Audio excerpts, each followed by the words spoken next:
இந்த பொம்பளையை நினச்சா உண்மையிலே எனக்கு அருவருப்பாக இருக்குங்க. நானும் ஒரு பொம்பளையாக இருந்து இதை சொல்கிறேன். நேற்று ஒரு கல்யாணத்தில் ஒரு புது பொண்ணு மாப்பிள்ளையும் வந்திருக்காங்க கல்யாணத்துக்கு.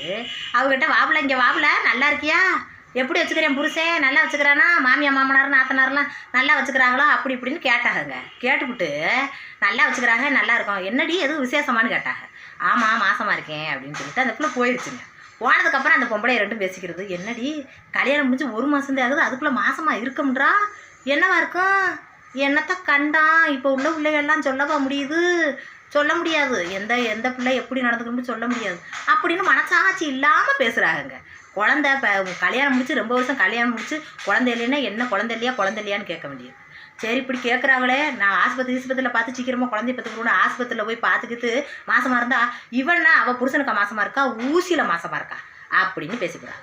சரியான கல்யாணம் முடிச்சு வந்த உடனே கடவுளுக்கு பிள்ளையே கொடுத்துருச்சுன்னா இவன் என்ன மாசமாக இவனுக்கு தெரியல இருக்காளா இல்லை வேறவனுக்கு இருக்காளா, என்ன மனுஷன் சி.